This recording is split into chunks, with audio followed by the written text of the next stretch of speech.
sejahtera dan salam perpaduan. Anda bersama saya Muhammad Sami, berita tengah malam.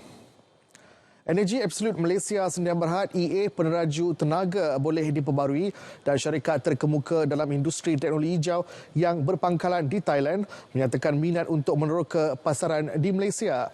Perdana Menteri Datuk Seri Anwar Ibrahim berkata syarikat dengan modal pasaran 45 bilion ringgit itu akan bekerjasama dengan Computer Forms Malaysia Berhad CFM untuk membangunkan industri teknologi hijau dan pemindahan teknologi kenderaan elektrik EV ke negara ini. Dalam hantaran di Facebook beliau, Perdana Menteri berkata EA akan membina kilang pembuatan dan bekalan EV khususnya dalam sektor pengangkutan seperti bas elektrik, bateri EV dan kereta api elektrik dengan nilai keseluruhan 5 bilion ringgit. Menurut Perdana Menteri, sebagai anggota Komuniti Ekonomi ASEAN dengan budaya dan warisan yang hampir sama, kerjasama antara Malaysia dan Thailand terus kukuh menerusi kerjasama dalam pelbagai lapangan yang relevan. Sementara itu, Perdana Menteri juga menerima kunjungan Sheikh Ghanim bin Saad Al Saad yang merupakan penasihat kepada Perdana Menteri Qatar Sheikh Hamad Jassim Al Thani. Ghanim bin Saad Al Saad and Sons Group GSSG yang diketahui Sheikh Ghanim kini sedang meneroka peluang untuk pelaburan di negara ini. Prestasi dan keupayaan kementerian bukan diukur pada peratusan tetapi keberkesanan perbelanjaan yang telah dilakukan. Timbalan Perdana Menteri Datuk Seri Dr. Ahmad Zahid Hamidi berkata ia dilihat melalui sejauh mana tahap kepuasan, penyampaian dan penerimaan kumpulan sasar. Beliau yang juga Menteri Kemajuan Desa dan Wilayah KKDW berkata keberkesanan perbelanjaan diteliti bagi tahun sebelumnya dan akan datang. Sehingga akhir tahun lalu, lebih 99% pencapaian perbelanjaan telah dilaksanakan KKDW untuk pengembangan operasi dan pembangunan. Di dalam hal ini, social impact menjadi asas kepada kayu ukur kepada soal kepuasan dan juga kesampaian sesuatu peruntukan itu kepada kumpulan sasaran yang kita tentukan. Dan ini kita lakukan perinciannya dan tidak perlu untuk saya umumkan. Tapi yakinlah dari masa ke semasa saya akan berkongsi dengan halayak untuk menentukan tentang bagaimana pencapaian kepada pengukuran kepada social impact studies ini dilakukan dan kajian-kajian terdahulu menjadi panduan kepada kajian kepada social impact studies yang kita akan lakukan. Formula jumlah kenaikan pemberian khas kepada Sabah dan Sarawak berasaskan perkara 112D Perlembagaan Persekutuan akan dimuktamadkan dalam mesyuarat pertama Majlis Tindakan Pelaksanaan Perjanjian Malaysia 1963 MTPMA 63. Mesyuarat akan dipengerusikan Perdana Menteri Datuk Seri Anwar Ibrahim yang dijadualkan berlangsung pada Februari depan. Kenyataan timbalan Perdana Menteri Datuk Seri Fadilah Yusof memaklumkan mesyuarat yang turut melibatkan Premier Sarawak Tan Sri Abang Johari Tun Openg dan Ketua Menteri Sabah Datuk Seri Haji Nur itu akan diadakan di Kuching. Mesyuarat pertama yang dijadualkan pada Februari itu akan menjadi lawatan rasmi pertama Perdana Menteri ke Sarawak. Beliau memberitahu jawatankuasa teknikal MA63 yang dipengerusikannya akan melihat dan meneruskan perbincangan dengan semua agensi serta memuktamadkan perkara yang belum diputuskan untuk dibawa ke MTPMA63. Semalam Perdana Menteri mengumumkan beberapa perkara melibatkan MA63. Antaranya mempertimbang jumlah pemberian khas kepada kedua-dua negeri dikaji setiap 5 tahun agar lebih munasabah. Kementerian Kerja Raya menyambut baik pengumuman Perdana Menteri untuk mengiktiraf Jabatan Kerja Raya JKR Sabah dan Sarawak sebagai Jabatan Teknik Kerajaan. Menterinya Datuk Seri Alexander Nantalinggi menerusi kenyataan memaklumkan pengiktirafan itu memberi kuasa untuk tabir urus projek-projek pembangunan persekutuan yang mencecah nilai 50 juta ringgit. Susulan keputusan Jemaah Menteri tersebut, pindaan arahan Perbendarahan 182 AP 182 perlu dibuat serta satu garis panduan perlu dibincang dan disediakan bersama agensi kerajaan melibatkan agen bidang kuasa, peranan dan tanggungjawab pihak terlibat. Datuk Seri Alexander turut maklumkan pelaksanaan fasa 1 projek Lebuh Raya Pen Borneo LPN Sarawak dan Sabah masing-masing kini mencapai kemajuan fizikal 91% dan 73%. LPN Sarawak dijangka siap akhir tahun ini kecuali pakej 11 Lambir dan Beluru pada 2024. Manakala LPN Sabah dijangka siap sepenuhnya pada 2025. Operasi perkhidmatan LRT laluan Kelana Jaya mengalami kelewatan disebabkan gangguan Swiss. Pengendalinya Rapid Rail Sdn Bhd dalam satu kenyataan memaklumkan gangguan itu menyebabkan semua tren bergerak perlahan dan berhenti lebih lama di platform. Kejadian pertama berlaku pada pukul 4.24 petang menyebabkan tren terpaksa dipandu secara manual antara stesen KL Central dan stesen Pasar Seni. Kerja baik pulih gangguan tersebut oleh pasukan teknikal selesai pada pukul 5.20 petang. Gangguan kedua kemudian berulang antara stesen Damai dan stesen Datuk Keramat pada pukul 5.26 petang. Setakat pukul 9 malam tadi, kaki tangan teknikal sedang giat menjalankan kerja baik pulih dan akan memastikan operasi kembali normal pada kadar segera. Bagi mengurangkan kesesakan di stesen terlibat, pihak Rapid KL telah menyediakan perkhidmatan bas pengantara percuma disediakan antara stesen KLCC, stesen Ampang Park, stesen Damai, stesen Datuk Keramat, stesen Jelatik dan stesen Setiawangsa. Pengguna nasihatkan supaya merancang perjalanan masing-masing serta melayari media sosial Rapid KL untuk mendapatkan maklumat terkini berkenaan status perkhidmatan LRT.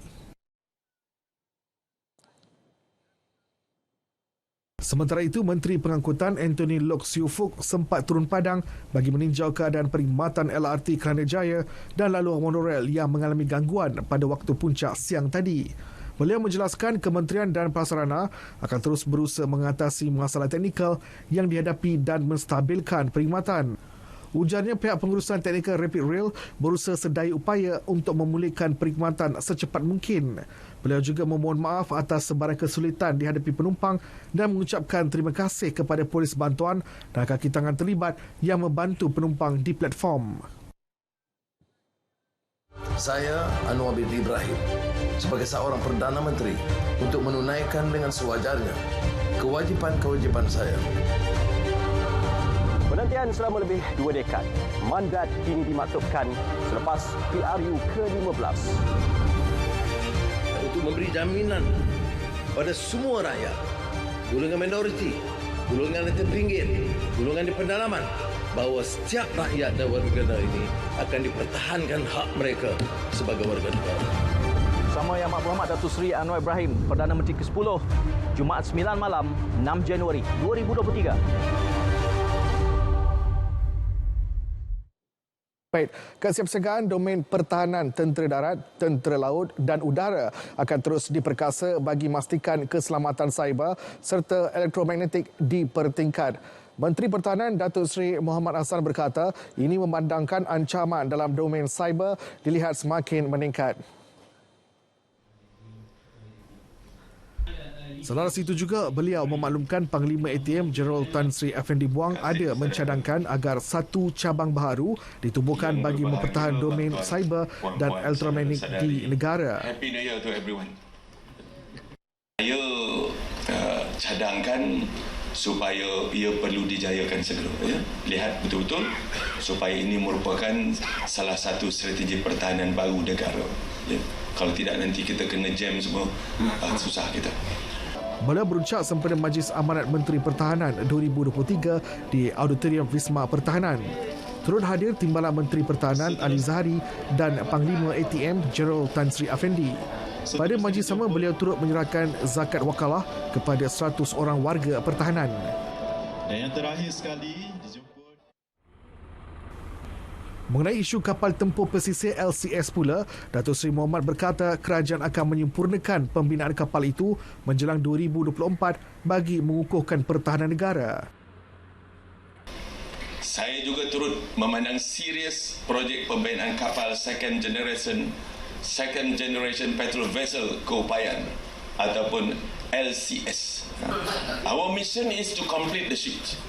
Saya akan meneruskan usaha-usaha yang telah dilaksanakan oleh MINDEF dan TDM dalam serta agensi lain serta Kementerian Kewangan, Kementerian Ekonomi, Lembaga Tabung Angkatan Tentera bagi merealisasikan penyiapan LCS ini. Ya. Projek LCS melibatkan 3 kementerian iaitu Kementerian Pertahanan, Kementerian Kewangan dan Kementerian Ekonomi. 10,894 kes seleweng barangan keperluan dengan nilai rampasan lebih 115 juta ringgit membabitkan pelbagai kesalahan direkodkan Kementerian Perdagangan Dalam Negeri dan Kos Sara Hidup KPDN sepanjang tahun lepas. Timbalan Menterinya Fuzia Saleh berkata antara kesalahan dikesan peniaga menipu pelanggan termasuk menukar tanda harga telur. Telur itu grade dia tulis lain. Contoh, katalah grade itu A, dia tulis grade lain dan dia jual mahal.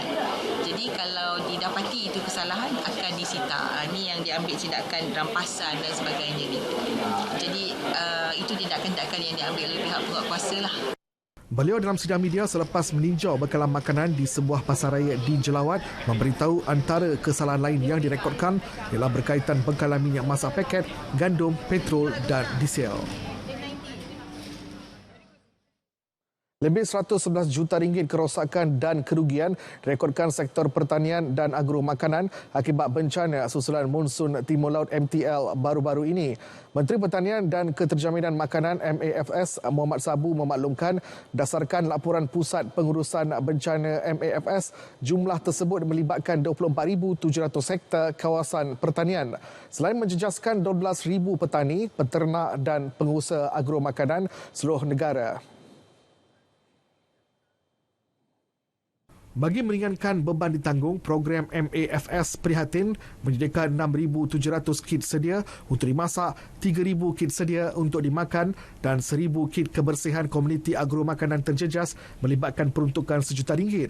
Beliau turut menegaskan MAFS akan terus memastikan keperluan bekalan makanan di seluruh negara mencukupi dalam tempoh MTL ini. Bencana kita tak boleh ramalkan dan dia boleh datang bila-bila masa, dan setakat ini banjir di sebelah sini pantai barat yang tidak terancam sangat, dan setakat ini alhamdulillah segala bentuk makanan di Malaysia masih lagi terjaga. Tindakan segera perlu diambil berhubung urusan kebersihan dan kutipan sampah di destinasi pelancongan itu di ibu negara yang dapati kurang memuaskan. Menteri Pembangunan Kerajaan Tempatan KPKT Ngah Kong Meng berkata beliau telah mengarahkan jabatan bertanggungjawab untuk memastikan tindakan segera diambil syarikat konsesi alam flora supaya ada pelan tindakan pemantauan 24 jam di kawasan tumpuan pelancong. Beliau berkata ini susulan lawatannya di sekitar ibu kota termasuk Petaling Strait semalam yang mendapati urusan kebersihan dan kutipan sampah kurang memuaskan. Justru arahan dikeluarkan untuk tindakan segera bagi memastikan suasana kondusif di kawasan tumpuan pelancong seperti Jalan Ampang, Menara Berkembar Petronas KLCC, Bukit Bintang Walk, Jalan Tunku Abdul Rahman dan Dataran Merdeka. Ujar beliau kebersihan awam dan suasana kondusif amat penting untuk pembangunan industri pelancongan negara serta kesejahteraan rakyat. Aspek pembangunan dan pendidikan untuk golongan orang kurang upaya OKU akan terus diperkasa dan diberi hak sama rata dengan golongan lain. Timbalan Menteri Pembangunan Wanita, Keluarga dan Masyarakat Aiman Atira Sabu berkata menjadi keutamaan kementerian untuk melaksana pelbagai inisiatif ke arah meningkatkan keupayaan dan pengurusan diri golongan itu. Ini termasuk cadangan membuka lebih banyak taska dan tadika bagi membantu anak-anak OKU penglihatan khususnya dalam program intervensi awal. Saya fikir kerajaan perpaduan ini adalah kerajaan yang akan memberikan perhatian, empati kepada rakyat lebih daripada yang sebelum-sebelum ini. Ini adalah komitmen kita dan komitmen Yang Amat Berhormat Datuk Seri Perdana Menteri sendiri dan akan diterjemahkan di setiap kementerian termasuklah Kementerian Pembangunan Wanita, Keluarga dan Masyarakat. Beliau berkata kepada pemberita selepas pelancaran buku Vision Beyond Blindness di ibu negara. Jabatan Kastam Diraja Malaysia JKDM bersedia sekiranya kerajaan berasad melaksanakan semula cukai barangan dan perkhidmatan GST. Ketua Pengarah JKDM Datuk Zazuli Johan berkata, bagaimanapun ketika ini belum ada sebarang ketetapan berkaitan cadangan untuk melaksanakan semula GST.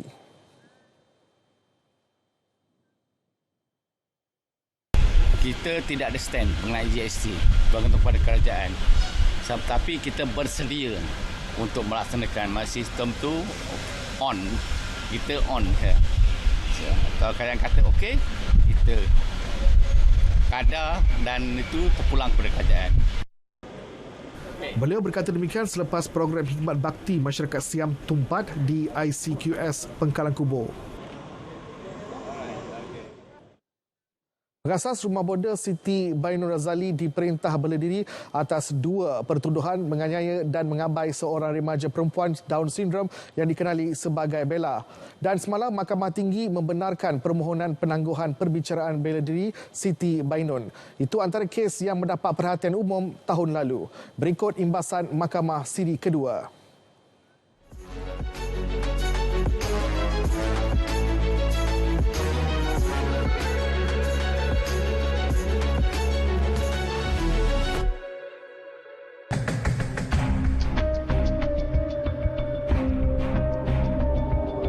Pihak pendakwaan berjaya membuktikan prima facie terhadap tertuduh di akhir kes pendakwaan.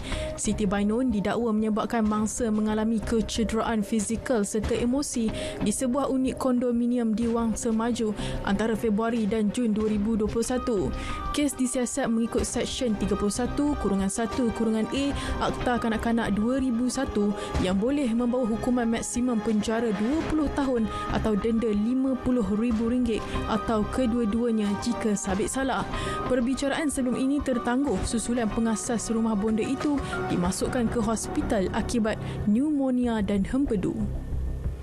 Penyanyi nasyid Muhammad Yassin Sulaiman mengaku tidak bersalah atas 3 pertuduhan dadah selepas ditahan pada Mac tahun lalu. Yassin didapati dalam milikannya dadah berbahaya jenis kanabis seberat 193.7 gram.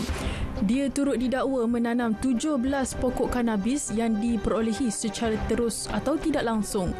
Juga dituduh memberikan dirinya sejenis dadah berbahaya di Pejabat Narkotik Ibu Pejabat Daerah Petaling Jaya. Yassin, 48 tahun sebelum itu, terlepas dari pertuduhan mengedar dadah jenis kanabis seberat 214 gram. Mahkamah menetapkan keputusan representasi tertuduh pada 11 Januari ini, manakala perbicaraan kes pada 6 Mac.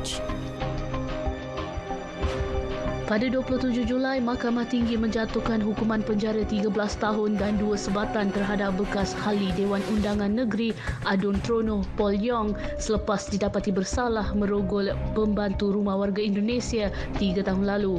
Tertuduh pada 23 Ogos 2019 mengaku tidak bersalah atas tuduhan merogol wanita warga Indonesia berusia 25 tahun di rumahnya di Meru Desa Park antara 8.15 hingga 9.15 malam pada 7 Julai 2019.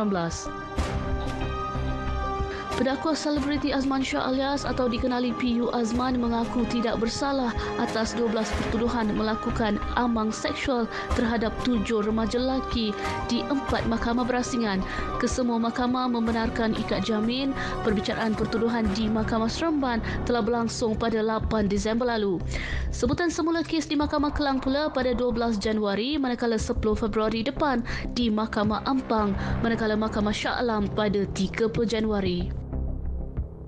Samira Muzaffar dan 2 anaknya dilepas dan dibebaskan Mahkamah Tinggi Shah Alam daripada pertuduhan membunuh Ketua Pegawai Eksekutif CEO Cradle Fund yang juga suaminya Nazrin Hassan 5 tahun lalu.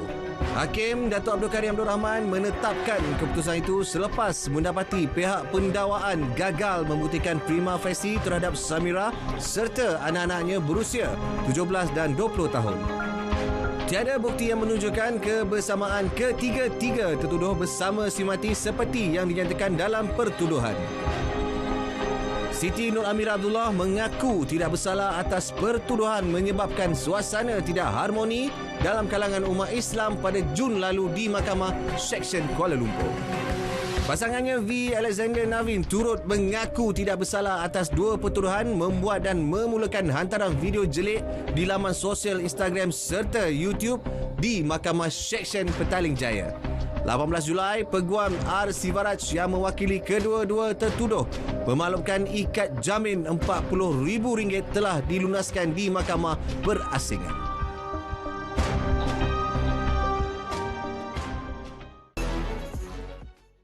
Jenayah indeks di Pahang mencatatkan penurunan 8.31% dengan 1,886 kes pada 2022 berbanding 2,057 yang direkodkan tahun sebelumnya. Ketua Polis Negeri Datuk Seri Ramli Yusof berkata, daripada jumlah itu 996 kes atau 52.8% berjaya diselesaikan. Beliau memaklumkan jenayah indeks kekerasan dan jenayah harta benda turut merekodkan penurunan manakala kes rogol mencatatkan peningkatan. Selain daripada kertas siasatan bagi jenayah indeks, pihak JSJ Pahang turut juga membuka 2,217 kertas siasatan bagi kes-kes jenayah non-indeks. Ini menjadikan keseluruhan kertas siasatan indeks dan non-indeks jenayah secara keseluruhannya bagi tahun 2022 berjumlah 4,103 kertas siasatan.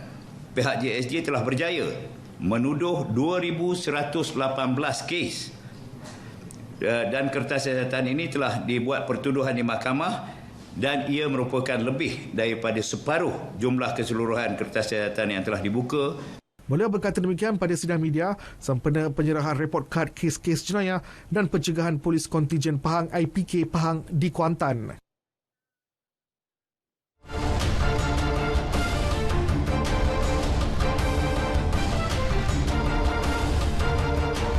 Baik, menjelang aksi separuh akhir Piala AFF 2022 Sabtu ini, skuad kebangsaan mendapat suntikan motivasi apabila menerima kunjungan pemilik Johor Darul Takzim JDT Tunku Ismail Sultan Ibrahim pada sesi latihan rasmi di Wisma FAM Kelana Jaya. Ketibaan baginda disambut Presiden FAM Datuk Hamidin Muhammad Amin dan kepimpinan tertinggi FAM lain termasuk Timbalan Presiden Datuk Wira Muhammad Yusof Mahdi dan pengarah teknikal FAM Scott O'Donnell. TMJ meluangkan masa kira-kira 45 minit meninjau sesi latihan dikendalikan Ketua Jurulatih Kim Panggon. Beliau juga sempat berbual bersama barisan pemain termasuk Brandon Gunn, Sihan Hazmi dan Faisal Halim. Latihan ini sebagai persiapan skuad Harimau Melaya sebelum bertemu Thailand bagi aksi separuh akhir pertama Piala AFF 2022 di Stadium Nasional Bukit Jalil. Ini pula mengenai tempat duduk di Stadium Nasional Bukit Jalil yang terpaksa dikosongkan menjelang aksi separuh akhir pertama antara Malaysia dan Thailand 7 Januari ini. Menteri Belia dan Sukan Hanayo menjelaskan 21,000 kerusi di Stadium Nasional Bukit Jalil terpaksa dikosongkan berikutan kerja-kerja pemasangan struktur pentas konsert berskala antarabangsa. Beliau berkata pemasangan struktur pentas di lokasi konsert berkenaan telah ditempah awal sejak Mac 2019 yang turut melibatkan jumlah kru yang ramai. Justru beliau berharap peminat bola sepak dapat menerima hakikat adalah mustahil untuk mengubah situasi di stadium berkenaan bagi aksi separuh akhir pertama Piala Persekutuan Bola Sepak ASEAN AFF 2022 antara Malaysia dan Thailand Sabtu ini.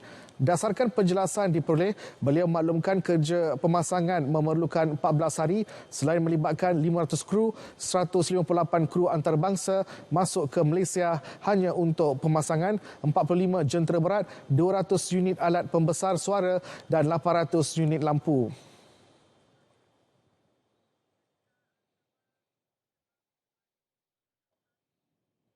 Dalam perkembangan lain, Hana berkata siasatan ke atas insiden seorang jurulatih bola tampar menampar dua pemain remaja akan dilakukan dengan mendalam menerusi kerjasama Kementerian Pendidikan KPM dan Majlis Sukan Negara MSN.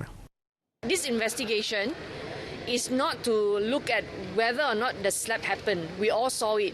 This investigation is deeper than that. This investigation is looking into the practice all this while on the team, and MSN will keep me posted once it's completed. We will be sharing that together with Education Ministry. We are working with Education Ministry together.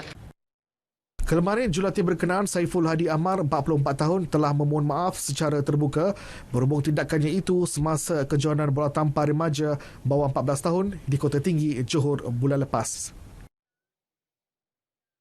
Persatuan Golf Malaysia bersama Sekolah Antarabangsa UUM Melaka, UUMISM bekerjasama untuk menganjurkan kejohanan golf remaja Selangor Antarabangsa 2023 yang mendapat penyertaan 6 negara Asia.